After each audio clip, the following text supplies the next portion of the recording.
ನಮಸ್ತೆ ಯೋಗೀಸ್, ಹೇಗಿದ್ದೀರಾ ಎಲ್ಲರೂ? ಫ್ರೆಂಡ್ಸ್, ಇವತ್ತಿನ ವಿಡಿಯೋದಲ್ಲಿ ನಾವು ಕಪಾಲಭಾತಿ ಒಂದು ಟಾಪಿಕ್ ಬಗ್ಗೆ ನಾವು ಡಿಸ್ಕಷನ್ ಮಾಡೋಣ.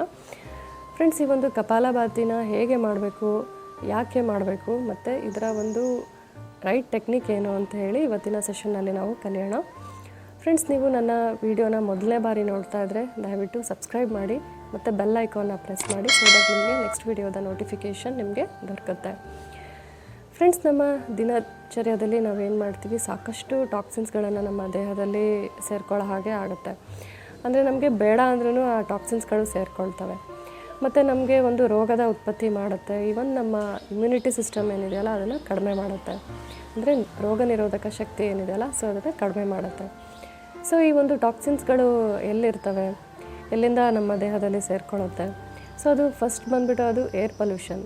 ಸೊ ಏರ್ ಪೊಲ್ಯೂಷನ್ ಅಂದರೆ ಅದು ವಾಯು ಮಾಲಿನ್ಯ. ಸೊ ನಮಗೆ ಗೊತ್ತಿಲ್ಲದ ಹಾಗೆ ಏನು ಮಾಡ್ತೀವಿ ನಾವು, ಈ ಒಂದು ಕಲುಷಿತವಾದಂತಹ ಒಂದು ಗಾಳಿಯ ಸೇವನೆಯಿಂದ ಏನಾಗುತ್ತೆ, ಸೊ ನಮ್ಮ ದೇಹದಲ್ಲಿ ಆಟೋಮೆಟಿಕ್ಕಾಗಿ ಏನಾಗುತ್ತೆ, ಈ ಒಂದು ಟಾಕ್ಸಿನ್ಸ್ಗಳು ಸೇರಿಕೊಂಡು ಸೊ ಅದು ಬೇರೆ ಆದಂತಹ ಕೆಲವು ರೆಸ್ಪಿರೇಟರಿ ಸಿಸ್ಟಮ್ ಡಿಸಾರ್ಡರ್ಸ್ಗಳು ಏನಿದೆ, ಅಸ್ತಮಾ ಅಂತ ಕಂಡೀಷನ್ಸ್ಗಳು ಬರ್ಬೋದು.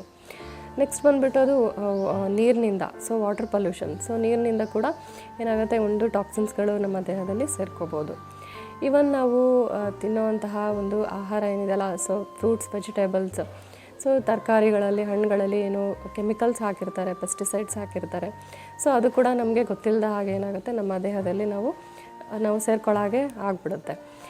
ನೆಕ್ಸ್ಟ್ ಫೋರ್ತ್ ಪಾಯಿಂಟ್ ಅದು ಬಂದುಬಿಟ್ಟು ಕೆಮಿಕಲ್ಸ್, ಅಂದರೆ ಅದು ಕಾಸ್ಮೆಟಿಕ್ಸ್. ಸೊ ಕಾಸ್ಮೆಟಿಕ್ಸಲ್ಲಿ ಇರ್ತಕ್ಕಂತಹ ಒಂದು ಕೆಮಿಕಲ್ಸ್ ಏನಾಗುತ್ತೆ, ಅದನ್ನು ನಾವು ನಮ್ಮ ಸ್ಕಿನ್ ಮೇಲೆ, ಚರ್ಮದ ಮೇಲೆ ಅಪ್ಲೈ ಮಾಡಿದಾಗ ಏನಾಗುತ್ತೆ, ಅದು ಕೂಡ ನಮ್ಮ ದೇಹದಲ್ಲಿ ಸೇರ್ಕೊಳ್ಳೋ ಚಾನ್ಸಸ್ ಇರುತ್ತೆ. ಸೊ ಫ್ರೆಂಡ್ಸ್, ಈ ಒಂದು ಟಾಕ್ಸಿನ್ಸ್ಗಳು ಏನಿದೆಯಲ್ಲ ಅದು ನ್ಯಾಚುರಲ್ ಆಗಿ ಏನಾಗುತ್ತೆ, ನಮ್ಮ ದೇಹದಿಂದ ಹೊರಗೆ ಹಾಕಬೇಕಾಗತ್ತೆ. ಸೊ ಹೇಗೆ ಈ ಒಂದು ಟಾಕ್ಸಿನ್ಸ್ಗಳನ್ನು ನಮ್ಮ ದೇಹದಿಂದ ಹೊರ ಹಾಕ್ಬೋದು? ಸೊ ಈ ಹಠ ಯೋಗ ಅಂತ ಹೇಳಿಬಿಟ್ಟು, ಸೊ ಹಠ ಯೋಗ ಟೆಕ್ಸ್ಟಲ್ಲಿ ಏನು ಹೇಳ್ತಾರೆ, ಈ ಒಂದು ಟಾಕ್ಸಿನ್ಸ್ಗಳನ್ನು ರಿಮೂವ್ ಮಾಡಲಿಕ್ಕೆ ಷಟ್ಕರ್ಮಾಸ್ ಅಂತ ಹೇಳಿ ಎಕ್ಸ್ಪ್ಲೈನ್ ಮಾಡಿದ್ದಾರೆ. ಸೊ ಈ ಒಂದು ಷಟ್ಕರ್ಮದಲ್ಲಿ ಒನ್ ಆಫ್ ದಿ ಕ್ರಿಯಾ ಅಂದರೆ ಅದು ಕಪಾಲಭಾತಿ ಅಂತ ಹೇಳ್ಬೋದು. ಸೊ ಈ ಷಟ್ಕರ್ಮಗಳು ಯಾವ್ಯಾವು? ಸೊ ಅದು ಷಟ್ಕರ್ಮಗಳು ಯಾವ್ಯಾವು ಅಂದರೆ ಅದು ನೇತಿ, ದೌತಿ, ಬಸ್ತಿ, ತ್ರಾಟಕ, ನೌಲಿ ಮತ್ತು ಈ ಒಂದು ಕಪಾಲಭಾತಿ.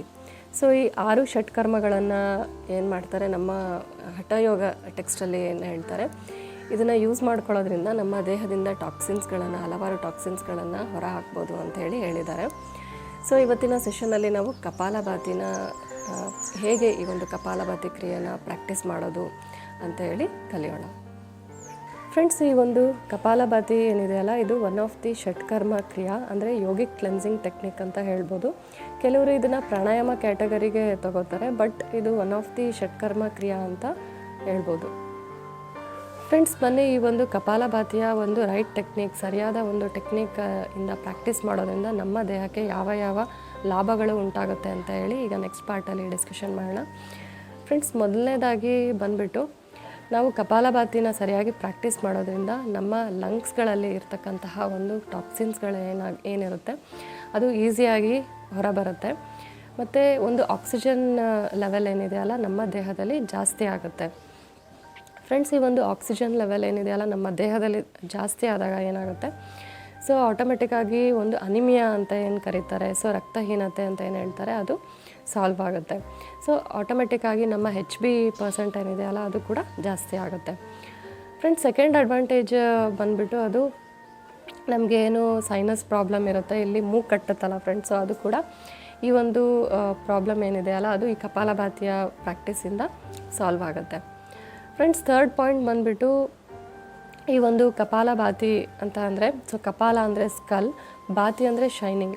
ಸೊ ಇದೇನಾಗುತ್ತೆ, ನಮ್ಮ ಸ್ಕಲ್ ಏನಿದೆಯಲ್ಲ ಅದು ಒಂದು ಪ್ಯೂರಿಫೈ ಮಾಡುತ್ತೆ. ಸೊ ಟಾಕ್ಸಿನ್ಸ್ಗಳನ್ನು ಈ ಒಂದು ಸ್ಕಲ್ಲಿಂದ ಮತ್ತು ನಮ್ಮ ಬ್ರೈನ್ ಸೆಲ್ಸ್ಗಳನ್ನು ಏನು ಮಾಡುತ್ತೆ, ಆ್ಯಕ್ಟಿವೇಟ್ ಮಾಡೋದ್ರಿಂದ ಇದು ಡೆಫಿನೆಟಾಗಿ ಸ್ಟೂಡೆಂಟ್ಸ್ಗಳು ಪ್ರಾಕ್ಟೀಸ್ ಮಾಡಬೇಕು ಅಂತೇಳಿ ನಾನು ಸಜೆಸ್ಟ್ ಮಾಡ್ತೀನಿ. ಯಾಕೆಂದರೆ ಇದು ಸ್ಟೂಡೆಂಟ್ಸಲ್ಲಿ ಸ್ಟಡಿ ಕೆಪಾಸಿಟಿ ಇಂಪ್ರೂವ್ ಮಾಡುತ್ತೆ, ಸೊ ಕಾನ್ಸಂಟ್ರೇಷನ್ ಇಂಪ್ರೂವ್ ಮಾಡುತ್ತೆ, ಫೋಕಸ್ ಇಂಪ್ರೂವ್ ಮಾಡುತ್ತೆ. ಸೊ ಇದನ್ನು ಡೆಫಿನೆಟಾಗಿ ಸ್ಟೂಡೆಂಟ್ಸ್ ಪ್ರಾಕ್ಟೀಸ್ ಮಾಡಬೇಕು. ಫ್ರೆಂಡ್ಸ್, ಫೋರ್ತ್ ಪಾಯಿಂಟ್ ಬಂದುಬಿಟ್ಟು ಈ ಒಂದು ಕಪಾಲಭಾತಿನ ಪ್ರಾಕ್ಟೀಸ್ ಮಾಡೋದ್ರಿಂದ ಏನು ನಮಗೆ ಒಂದು ಡೈಜೆಸ್ಟಿವ್ ಜ್ಯೂಸಸ್ ಏನು ಸಕ್ರೇಟ್ ಆಗುತ್ತಲ್ಲ, ಸೊ ಅದು ಪ್ರಾಪರ್ ವೇನಲ್ಲಿ ಸಕ್ರೇಟ್ ಆಗುತ್ತೆ. ಮತ್ತು ನಮಗೇನು ಒಂದು ಅಜೀರ್ಣ ಆಗಿರ್ಬೋದು, ಗ್ಯಾಸ್ನ ಸಮಸ್ಯೆ ಆಗಿರ್ಬೋದು, ಈವನ್ ಮಲಬದ್ಧತೆ, ಕಾನ್ಸ್ಟಿಪೇಷನ್ ಆಗಿರ್ಬೋದು, ಈ ಒಂದು ಪ್ರಾಬ್ಲಮ್ಸ್ಗಳು ಕೂಡ ಸಾಲ್ವ್ ಆಗುತ್ತೆ. ಫ್ರೆಂಡ್ಸ್, 5th ಪಾಯಿಂಟ್ ಬಂದುಬಿಟ್ಟು ಅದು ಕಪಾಲಭಾತಿ ಪ್ರಾಕ್ಟೀಸ್ ಮಾಡೋದ್ರಿಂದ ಏನಾಗುತ್ತೆ, ನಮ್ಮ ಹೊಟ್ಟೆಯಲ್ಲಿ ಇರ್ತಕ್ಕಂತಹ ಬೊಜ್ಜು, ಬೆಲ್ಲಿ ಫ್ಯಾಟ್ ಏನಿದೆಯಲ್ಲ ಅದು ಆರಾಮಾಗಿ ಈಸಿಯಾಗಿ ಕರಗುತ್ತೆ. ಬಟ್ ಇದನ್ನು ಒಂದು ಕನ್ಸಿಸ್ಟೆಂಟ್ ವೇನಲ್ಲಿ ಪ್ರಾಕ್ಟೀಸ್ ಮಾಡಬೇಕಾಗತ್ತೆ. ಫ್ರೆಂಡ್ಸ್, ಈ ಒಂದು ಕಪಾಲಭಾತಿಯ ಮತ್ತೊಂದು ಅಡ್ವಾಂಟೇಜ್ ಏನಂದರೆ, ಥೈರಾಯ್ಡಲ್ಲಿ ಏನಾಗುತ್ತೆ, ಹಾರ್ಮೋನ್ಸ್ಗಳು ಇಂಬ್ಯಾಲೆನ್ಸ್ ಏನಾಗುತ್ತೆ ಥೈರಾಯ್ಡಲ್ಲಿ, ಅದು ಕೂಡ ಒಂದು ನಾರ್ಮಲೈಸ್ ಆಗುತ್ತೆ ಈ ಒಂದು ಕಪಾಲಭಾತಿ ಪ್ರಾಕ್ಟೀಸ್ ಮಾಡೋದ್ರಿಂದ. ಫ್ರೆಂಡ್ಸ್, ಮತ್ತು ನೆಕ್ಸ್ಟ್ ಅಡ್ವಾಂಟೇಜ್ ಬಂದುಬಿಟ್ಟು ಅದು ಈ ಒಂದು ಪ್ರಾಕ್ಟೀಸ್ ಮಾಡೋದ್ರಿಂದ ಏನಾಗುತ್ತೆ, ಬ್ಲಡ್ ಸರ್ಕ್ಯುಲೇಷನ್ ಇಂಪ್ರೂವ್ ಮಾಡುತ್ತೆ ನಮ್ಮ ದೇಹದಲ್ಲಿ. ಸೊ ಬ್ಲಡ್ ಸರ್ಕ್ಯುಲೇಷನ್ ಇಂಪ್ರೂವ್ ಮಾಡೋದ್ರಿಂದ ಏನಾಗುತ್ತೆ, ಇದು ಕೂಡ ಒಂದು ನಾವು ಏನು ನಿದ್ದೆ ಮಾಡ್ತೀವಲ್ಲ ಫ್ರೆಂಡ್ಸ್, ಸೊ ಬಿಫೋರ್ ಸ್ಲೀಪ್ ಇದನ್ನು ಪ್ರಾಕ್ಟೀಸ್ ಮಾಡಬಾರ್ದು. ಏಕೆಂದರೆ ಬ್ಲಡ್ ಸರ್ಕ್ಯುಲೇಷನ್ ಇಂಪ್ರೂವ್ ಮಾಡೋದ್ರಿಂದ ನಮಗೆ ಒಂದು ಸ್ಲೀಪ್ ಡಿಸ್ಟರ್ಬೆನ್ಸ್ ಆಗ್ಬೋದು. ಇದನ್ನು ಏನಂದರೆ ಮಾರ್ನಿಂಗ್ ಅಥವಾ ಈವ್ನಿಂಗ್ ಪ್ರಾಕ್ಟೀಸ್ ಮಾಡಬೇಕಾಗತ್ತೆ. ಫ್ರೆಂಡ್ಸ್, ಇದರ ಒಂದು ಇಂಪಾರ್ಟೆಂಟ್ ಆದಂತಹ ಒಂದು ಲಾಭ ಏನು ಅಂತ ಅಂದರೆ, ಅದು PCOD ಮತ್ತು PCOS ಅಲ್ಲಿ. ಫ್ರೆಂಡ್ಸ್, ಈ ಒಂದು PCOD ಮತ್ತು PCOS ಸಮಸ್ಯೆಯಲ್ಲಿ ಮಹಿಳೆಯರಲ್ಲಿ ಏನಾಗುತ್ತೆ, ಒಂದು ಓವುಲೇಷನ್ ಆಗೋದಿಲ್ಲ ಪ್ರಾಪರ್ ವೇನಲ್ಲಿ, ಮತ್ತು ಪೀರಿಯಡ್ಸ್ ಕೂಡ ಸರಿಯಾಗಿ ಆಗೋದಿಲ್ಲ. ಸೊ ಈ ಒಂದು ಕಂಡೀಷನಲ್ಲಿ ಕೂಡ ಒಂದು ಕಪಾಲಭಾತಿ ತುಂಬ ಯೂಸ್ ಆಗುತ್ತೆ. ಮತ್ತು ಅವರಿಗೆ ಕನ್ಸೀವ್ ಆಗೋದ್ರಲ್ಲಿ ಕೂಡ ಹೆಲ್ಪ್ ಮಾಡುತ್ತೆ. ಫ್ರೆಂಡ್ಸ್, ಈ ಒಂದು ಕಪಾಲಭಾತಿಯ ಅಡ್ವಾಂಟೇಜಸ್ ಹೇಳ್ತಾ ಹೋದರೆ ಸಾಕಷ್ಟು ಅಡ್ವಾಂಟೇಜಸ್ಗಳಿದ್ದಾವೆ. ಸೊ ನಾನು ಇನ್ನು ಕೆಲವು ಮಾತ್ರ ಹೇಳಿರೋದು. ಸೊ ಇದರ ಒಂದು ಬೆನಿಫಿಟ್ಸ್ ಹೇಳ್ತಾ ಹೋದರೆ ಹಂಡ್ರೆಡ್ಸ್ ಆಫ್ ಬೆನಿಫಿಟ್ಸ್ಗಳು ಸಿಗುತ್ತೆ ಈ ಒಂದು ಕಪಾಲಭಾತಿದು. ಫ್ರೆಂಡ್ಸ್, ಈ ಒಂದು ಕಪಾಲಭಾತಿಯ ಅಭ್ಯಾಸ BP ಪೇಷಂಟ್ಸ್ ಮತ್ತು ಆಂಗ್ಸೈಟಿ ಇರೋವಂತಹ ವ್ಯಕ್ತಿಗಳು ಪ್ರಾಕ್ಟೀಸ್ ಮಾಡಬಾರ್ದು ಅಂತ ಹೇಳಿ ಕೆಲವರು ಸಜೆಸ್ಟ್ ಮಾಡ್ತಾರೆ. ಬಟ್ ಏನಂದರೆ, ಈ ಒಂದು ಕಪಾಲಭಾತಿನ ಸ್ಲೋ ಫೇಸಲ್ಲಿ BP patients, hypertension patients ಕೂಡ ಇದನ್ನು ಪ್ರಾಕ್ಟೀಸ್ ಮಾಡ್ಬೋದು. ಈವನ್ ಇದು ಡಯಾಬಿಟಿಸಲ್ಲಿ ಕೂಡ ತುಂಬ ಒಳ್ಳೆಯ ಒಂದು ಕ್ರಿಯೆ ಅಂತ ಹೇಳ್ಬೋದು. ಡಯಾಬಿಟಿಸ್ನ ಈಸಿಯಾಗಿ ಮ್ಯಾನೇಜ್ ಮಾಡುತ್ತೆ. ಫ್ರೆಂಡ್ಸ್, ಈ ಒಂದು ಕಪಾಲಭಾತಿ ಕ್ರಿಯೆ ಇದೆಯಲ್ಲ, ಇದನ್ನು ಈಸಿಯಾಗಿ ಅರ್ಥ ಆಗಲಿಕ್ಕೋಸ್ಕರ ನಾನು ಇದನ್ನು 3 ಪಾರ್ಟ್ಸಲ್ಲಿ ಡಿವೈಡ್ ಮಾಡಿದ್ದೀನಿ. ಅಂದರೆ ಫಸ್ಟ್ ಪಾರ್ಟಲ್ಲಿ ನಾವು ನಾಸ್ಟ್ರಿಲ್ಸ್, ನಮ್ಮ ಮೂಗನ್ನು ನಾವು ಹೇಗೆ ಈ ಒಂದು ಕ್ರಿಯೆಯಲ್ಲಿ ಯೂಸ್ ಮಾಡ್ತೀವಿ ಅಂಥೇಳಿ, ನೆಕ್ಸ್ಟ್ ಬಂದುಬಿಟ್ಟು ಅದು ನಮ್ಮ ಹೊಟ್ಟೆ ಭಾಗ ಹೇಗೆ ಯೂಸ್ ಮಾಡ್ತೀವಿ ಅಂಥೇಳಿ, ಮತ್ತು ಸಿಟ್ಟಿಂಗ್ ಪೋಸ್ಚರ್. ಸೊ ಈ 3 ಪಾರ್ಟ್ಗಳನ್ನು ನಾವು ಒಂದು ಗಮನದಲ್ಲಿ ಇಟ್ಕೊಂಡ್ರೆ ಸೊ ನಾವು ಈ ಒಂದು ಕಪಾಲಭಾತಿನ ಸರಿಯಾದ ಒಂದು ಕ್ರಮದಲ್ಲಿ ಮಾಡ್ಬೋದು ಅಂಥೇಳಿ. ಫ್ರೆಂಡ್ಸ್, ಮೊದಲನೇದಾಗಿ ನಮ್ಮ ನಾಸ್ಟ್ರಿಲ್ಸ್, ನಮ್ಮ ಮೂಗನ್ನು ಹೇಗೆ ನಾವು ಈ ಒಂದು ಕಪಾಲಭಾತಿಯಲ್ಲಿ ನಾವು ಕ್ರಿಯೆಯಲ್ಲಿ ನಾವು ತೊಡಗಿಸ್ಕೋತೀವಿ ಅಂದರೆ, ಸೊ ಮೂಗನ್ನು ನಾವು ಏನು ಮಾಡ್ತೀವಿ, ಉಸಿರನ್ನು ನಾವು ಮೂಗಿನ ಮುಖಾಂತರ ನಾವು ಈ ಒಂದು ಕಪಾಲಭಾತಿಯಲ್ಲಿ ತಗೋತೀವಿ ಈ ರೀತಿ.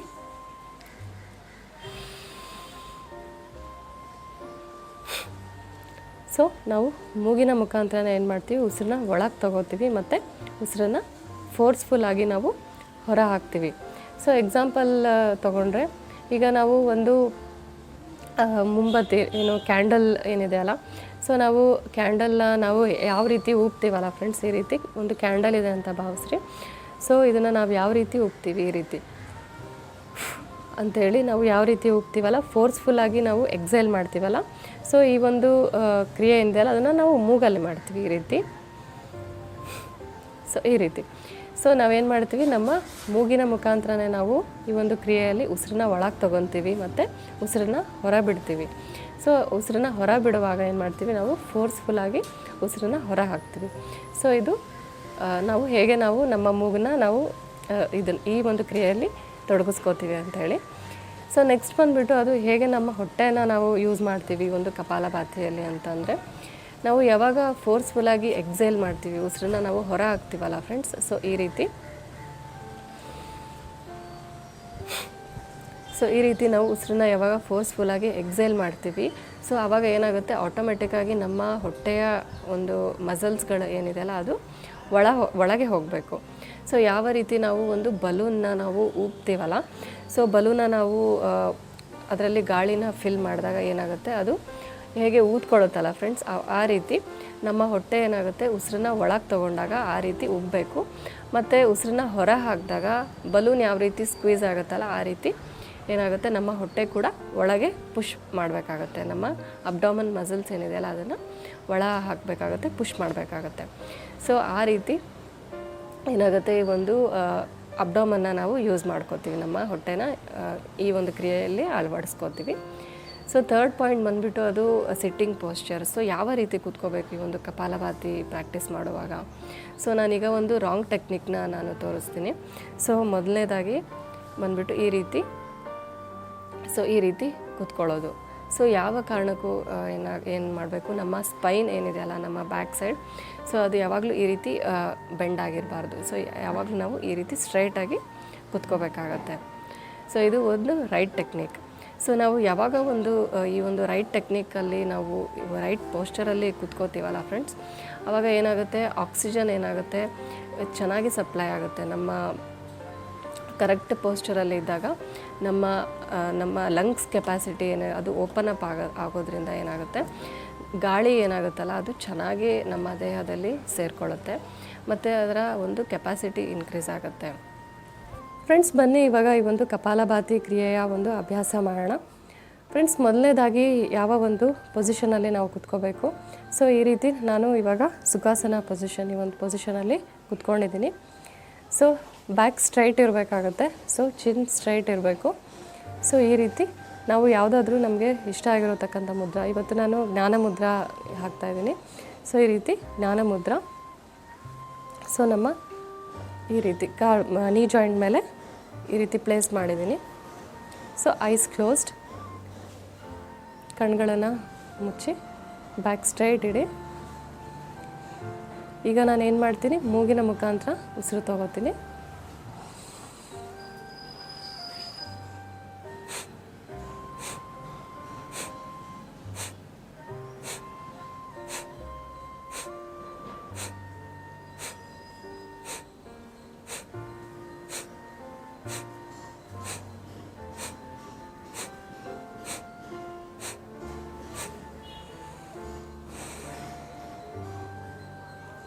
ರಿಲ್ಯಾಕ್ಸ್. ಸೊ ನೋಡಿದ್ರಲ್ಲ ಫ್ರೆಂಡ್ಸ್, ಯಾವ ರೀತಿ ಕಪಾಲಭಾತಿ ಮಾಡಬೇಕು ಅಂತೇಳಿ. ಸೊ ನಾವು ಯಾವಾಗ ಉಸಿರನ್ನ ಹೊರ ಹಾಕ್ತೀವಲ್ಲ, ಅದನ್ನು ನಾವು ಫೋರ್ಸ್ಫುಲ್ಲಾಗಿ ಉಸಿರನ್ನ ಹೊರ ಹಾಕ್ತೀವಿ. ಸೊ ಇಲ್ಲಿ ಆ್ಯಕ್ಟಿವ್ ಮತ್ತು ಪಾಸಿವ್ ಅಂತ ತೊಗೋಬೋದು. ಇಲ್ಲೇನಾಗುತ್ತೆ, ಆ್ಯಕ್ಟಿವ್ ಆಗಿ ನಾವು ಏನು ಮಾಡ್ತೀವಿ, ಉಸಿರನ್ನ ಹೊರ ಹಾಕ್ತೀವಿ. ಪಾಸಿವ್ ಆಗಿ ಏನು ಮಾಡ್ತೀವಿ, ನಾವು ಉಸಿರನ್ನ ಒಳಗೆ ತೊಗೋತೀವಿ. ಅಂದರೆ ಇಲ್ಲಿ ನೀವು ಒಂದು ಪಾಯಿಂಟ್ ನೋಟ್ ಮಾಡ್ಕೋಬೇಕಾಗತ್ತೆ. ಇಲ್ಲಿ ನಾವು ಉಸಿರು ಯಾವ ಕಾರಣಕ್ಕೂ ಕಟ್ಟೋದಿಲ್ಲ. ಏನು ಮಾಡ್ತೀವಿ ಅಂದರೆ, ಸೊ 1 ಸೆಕೆಂಡ್ ನಾವು ಪಾಸಿವ್ ಆಗಿ ಉಸಿರನ್ನ ಒಳಗೆ ತೊಗೊಂಡ್ರೆ, ಉಸಿರನ್ನ ಹೊರ ಹಾಕೋದು ಅದರ 4 ಸೆಕೆಂಡ್ಸ್ ಅಂತ ತೊಗೋಬೋದು. 3 to 4 ಸೆಕೆಂಡ್ಸ್ ಅಂತ ಎಕ್ಸೇಲ್ ಮಾಡ್ತೀವಿ. ಸೊ ಇಲ್ಲಿ ಏನು ಮಾಡ್ತೀವಿ, ನಾವು ಉಸಿರನ್ನ ಹೊರ ಹಾಕೋದು ಏನು ಮಾಡ್ತೀವಿ, ಆ್ಯಕ್ಟಿವ್ ಆಗಿ ನಾವು ಉಸಿರನ್ನ ಫೋರ್ಸ್ಫುಲ್ಲಾಗಿ ಹೊರ ಹಾಕೋದ್ರಿಂದ ಇದನ್ನು ಆ್ಯಕ್ಟಿವ್ ಎಕ್ಸಲೇಷನ್ ಅಂತೇಳಿ ಕರೀತಾರೆ. ಸೊ ಈ ಒಂದು ಕಪಾಲಭಾತಿ ಕ್ರಿಯೆಯಲ್ಲಿ ಏನು ಮಾಡ್ತೀವಿ, ಆ್ಯಕ್ಟಿವ್ ಎಕ್ಸಲೇಷನ್ ಇರುತ್ತೆ. ಸೊ ಪಾಸಿವ್ ಆಗಿ ನಾವು ಉಸಿರು ತಗೊಳ್ಳೋದಿಲ್ಲ ಅಂತೇನಿಲ್ಲ. ಸೊ ಪಾಸಿವ್ ಆಗಿ ನಾವು ಉಸಿರು ತೊಗೋತೀವಿ. ಬಟ್ ಏನು ಮಾಡ್ತೀವಿ, ಅದನ್ನು ಕೆಲವೇ ಸೆಕೆಂಡ್, ಅಂದರೆ 1 ಸೆಕೆಂಡಷ್ಟು ಉಸಿರನ್ನ ಒಳಗೆ ತೊಗೊತೀವಿ. ಸೊ ಇದು ಒಂದು ಕಪಾಲಭಾತಿ ಕ್ರಿಯೆ. ಸೊ ಏನು ಮಾಡ್ತೀವಿ, ಉಸಿರನ್ನ ಏನು ಮಾಡ್ತೀವಿ, ಯಾವಾಗ ಹೊರ ಹಾಕ್ತೀವಲ್ಲ ಫ್ರೆಂಡ್ಸ್, ಅವಾಗ ಆಟೋಮೆಟಿಕ್ಕಾಗಿ ನಮ್ಮ ಅಬ್ಡಾಮನ್ ಮಸಲ್ಸ್ ಏನಿದೆಯಲ್ಲ ಅದು ಒಳಗೆ ಪುಷ್ ಒಳಗೆ ಹೋಗಬೇಕಾಗತ್ತೆ. ಸೊ ಇದು ಈ ಒಂದು ಕಪಾಲಭಾತಿಯ ಕ್ರಿಯೆ. ಸೊ ಇನಿಷಿಯಲ್ ಆಗಿ ಬಿಗಿನರ್ಸ್ ಏನಾಗುತ್ತೆ, ಈ ಒಂದು ಕ್ರಿಯೆನ ಸೊ 1 ಮಿನಿಟಲ್ಲಿ 20 ಸ್ಟ್ರೋಕ್ಸ್ ಮಾಡ್ಬೋದು. ಇನಿಷಿಯಲ್ ಬಿಗಿನರ್ಸ್ ಸ್ಟಾರ್ಟಿಂಗಲ್ಲಿ ಪ್ರಾಕ್ಟೀಸ್ ಮಾಡೋರು. ಬಟ್ ಇದೇನಾಗುತ್ತೆ, ಪ್ರಾಕ್ಟೀಸ್ ಮಾಡ್ತಾ ಏನಾಗುತ್ತೆ, ಇದರ ಒಂದು ಸ್ಟ್ರೋಕ್ಸ್ನ ಒಂದು ಪ್ರಮಾಣ ಏನಿದೆ ಅಲ್ಲ, ಅದನ್ನು ನೀವು ಬರ್ತಾ ಜಾಸ್ತಿ ಮಾಡ್ಕೊತಾ ಹೋಗ್ಬೋದು. ಸೊ ಇದನ್ನು ನಾವು ಕಪಾಲಭಾತಿ ಏನಿದೆಯಲ್ಲ, ಇದನ್ನು 3 ಫೇಸಲ್ಲಿ ನಾವು ಪ್ರಾಕ್ಟೀಸ್ ಮಾಡ್ಬೋದು. ಸೊ ಮೊದಲನೇ ಫೇಸ್ ಬಂದುಬಿಟ್ಟು ಅದು ಸ್ಲೋ ಫೇಸ್, ಅಂದರೆ ಸ್ಲೋ ಆಗಿ ಈ ಒಂದು ಕಪಾಲಭಾತಿ ಪ್ರಾಕ್ಟೀಸ್ ಮಾಡೋದು ಅಂಥೇಳಿ. So slow, medium, fast. So ಈ ಫೇಸಸ್ಗಳಲ್ಲಿ ನಾವು ಕಪಾಲಭಾತಿನ ಪ್ರಾಕ್ಟೀಸ್ ಮಾಡ್ಬೋದು. ಸೊ ಸ್ಲೋ ಫೇಸಲ್ಲಿ ಒಂದು BP ಪೇಷಂಟ್ಸ್ಗಳು ಏನಿರ್ತಾರಲ್ಲ, ಇವರು ಸ್ಲೋ ಫೇಸಲ್ಲಿ ಪ್ರಾಕ್ಟೀಸ್ ಮಾಡೋದು ಒಳ್ಳೆಯದು. ಈಗ ನಾನು ಒಂದು ಫಾಸ್ಟ್ ಫೇಸಲ್ಲಿ ಹೇಗೆ ಈ ಒಂದು ಕಪಾಲಭಾತಿ ಮಾಡೋದು ಅಂತ ಹೇಳಿ ಪ್ರಾಕ್ಟೀಸ್ನ ನಾನು ತೋರಿಸ್ತೀನಿ. ಸೊ ಸುಖಾಸನ ಪೊಸಿಷನ್, ಬ್ಯಾಕ್ ಸ್ಟ್ರೈಟ್, ಜ್ಞಾನ ಮುದ್ರಾ. ಇನ್ಹೇಲ್, ಉಸಿರನ್ನ ಒಳಗೆ ತಗೊಳ್ಳಿ.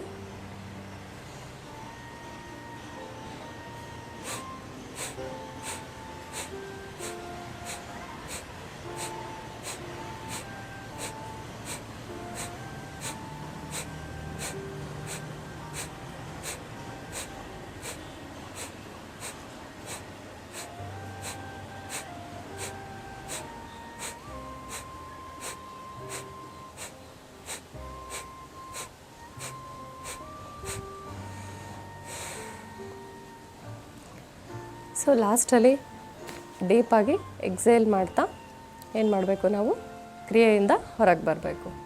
ಸೊ ನೋಡಿದ್ರಲ್ಲ ಫ್ರೆಂಡ್ಸ್, ಇದು ಕಪಾಲಭಾತಿ ಹೇಗೆ ಅಭ್ಯಾಸ ಮಾಡಬೇಕು ಅಂತ.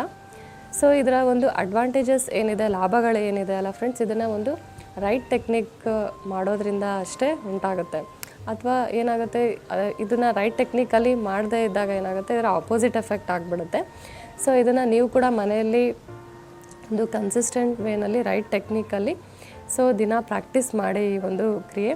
ಮತ್ತು ಪ್ರಾಕ್ಟೀಸ್ ಮಾಡುವಾಗ ನಾವು ಅದನ್ನು ಫೀಲ್ ಮಾಡಬೇಕಾಗತ್ತೆ. ಸೊ ಈ ಒಂದು ಕಪಾಲಭಾತಿ ಅಭ್ಯಾಸ ಮಾಡುವಾಗ ನಾವು ಎಷ್ಟು ಚೆನ್ನಾಗಿ ಫೀಲ್ ಮಾಡ್ಕೋತಾ ಅದರಲ್ಲಿ ಇನ್ವಾಲ್ವ್ ಆಗ್ತೀವಲ್ಲ, ಅಷ್ಟು ನಮಗೆ ನಮ್ಮ ದೇಹಕ್ಕೆ ಮತ್ತು ನಮ್ಮ ಬಾಡಿಗೆ, ನಮ್ಮ ಮೈಂಡಿಗೆ ಏನಾಗುತ್ತೆ, ಒಂದು ಲಾಭಗಳು ಡೆಫಿನೆಟಾಗಿ ದೊರಕುತ್ತೆ. ಸೊ ಇದನ್ನು ಪ್ರಾಕ್ಟೀಸ್ ಮಾಡುವಾಗ ಒಂದು ಫೇಸ್ ಮೇಲೆ ಒಂದು ಸ್ಮೈಲ್ ಇರಲಿ ಮತ್ತು ವ್ರಿಂಕಲ್ ಫ್ರೀ ಆಗಿರಲಿ. ಸೊ ಆವಾಗ ಏನಾಗುತ್ತೆ, ನಮಗೆ ಈ ಒಂದು ಪ್ರಾಣಾಯಾಮದ ಒಂದು ಅಡ್ವಾಂಟೇಜ್ ಡೆಫಿನೆಟಾಗಿ ಸಿಗುತ್ತೆ. ಫ್ರೆಂಡ್ಸ್, ನಾನೇನು 1 2 3 ಟೆಕ್ನಿಕ್ ನಾನು ಹೇಳಿದ್ನಲ್ಲ, ಆ ಒಂದು ರೀತಿಯಲ್ಲೇ ನೀವು ಕೂಡ ಮನೆಯಲ್ಲಿ ಈ ಒಂದು ಕಪಾಲಭಾತಿ ಕ್ರಿಯೆಯ ಪ್ರಾಕ್ಟೀಸ್ ಮಾಡಿ. ಇದನ್ನು ಒಂದು ರೈಟ್ ವೇನಲ್ಲಿ ಒಂದು ಸ್ಟ್ರೆಸ್ ಫ್ರೀಯಾಗಿ ಮಾಡೋದು ತುಂಬ ಇಂಪಾರ್ಟೆಂಟು. ನಾನು ನಿಮಗೆ ಒಂದು ರಾಂಗ್ ಆದಂತಹ ಒಂದು ಟೆಕ್ನಿಕ್ನ ನಾನೀಗ ತೋರಿಸ್ತೀನಿ. ಸೊ ಈ ರೀತಿ ಕುತ್ಕೊಂಡ್ಬಿಟ್ಟು ನಮ್ಮ ಶೋಲ್ಡರ್ಸ್ಗಳ ಈ ರೀತಿ ಡ್ರಾಪ್ ಮಾಡಿರ್ತಾರೆ ಮತ್ತು ಈ ರೀತಿ ಪ್ರಾಕ್ಟೀಸ್ ಮಾಡ್ತಾರೆ.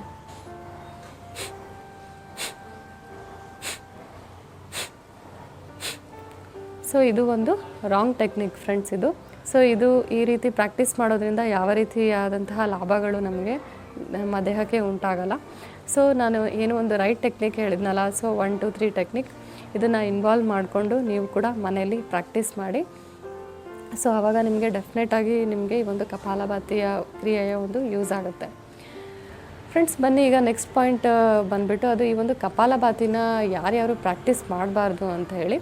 ಫ್ರೆಂಡ್ಸ್, ಈ ಒಂದು ಕಪಾಲಭಾತಿ ಏನಿದೆ ಅಲ್ಲ, ಒಂದು ಹರ್ನಿಯಾ ಅಂತ ಏನು ಕರೀತಾರಲ್ಲ, ಈ ಒಂದು ಕಂಡೀಷನಲ್ಲಿ ಪ್ರಾಕ್ಟೀಸ್ ಮಾಡೋದು ಬೇಡ. ಮತ್ತು ಸ್ಲಿಪ್ ಡಿಸ್ಕ್ ಆಗಿರೋರು ಕೂಡ ಇದನ್ನು ಪ್ರಾಕ್ಟೀಸ್ ಮಾಡೋದು ಅವಾಯ್ಡ್ ಮಾಡಿ. ರೀಸೆಂಟಾಗಿ ಒಂದು ಹಿಪ್ ಸರ್ಜರಿ ಆಗಿರೋರು ಕೂಡ ಈ ಒಂದು ಅಭ್ಯಾಸನ ಪ್ರಾಕ್ಟೀಸ್ ಮಾಡೋದು ಬೇಡ. ಈವನ್ ಪ್ರೆಗ್ನೆಂಟ್ ಆಗಿರೋರು ಏನಿದಾರಲ್ಲ, ಸೊ ಈ ಒಂದು ಅಭ್ಯಾಸನ ದಯವಿಟ್ಟು ಪ್ರಾಕ್ಟೀಸ್ ಮಾಡೋಕ್ಕೆ ಹೋಗಬೇಡಿ. ಸೊ ಫ್ರೆಂಡ್ಸ್, ಹೋಪ್ ನಿಮಗೆ ಈ ವಿಡಿಯೋ ಇಷ್ಟ ಆಗುತ್ತೆ ಅಂತ ಹೇಳಿ ಭಾವಿಸ್ತೀನಿ. ನಿಮಗೇನಾದರೂ ಕ್ವೆಶನ್ಸ್ ಇದ್ದರೆ, ಕ್ವೆರೀಸ್ ಇದ್ದರೆ, ಸೊ ನೀವು ಕಮೆಂಟ್ ಸೆಕ್ಷನಲ್ಲಿ ಕಮೆಂಟ್ ಮಾಡಿ. ನಾನು ನಿಮಗೆ ನೆಕ್ಸ್ಟ್ ಇನ್ನೊಂದು ಟಾಪಿಕ್ನೊಂದಿಗೆ ಒಂದು ಇಂಟ್ರೆಸ್ಟಿಂಗ್ ವಿಡಿಯೋನ ನಾನು ಪ್ರೆಸೆಂಟ್ ಮಾಡ್ತೀನಿ. ಸೊ ಅಲ್ಲಿ ತನಕ ನಮಸ್ತೆ.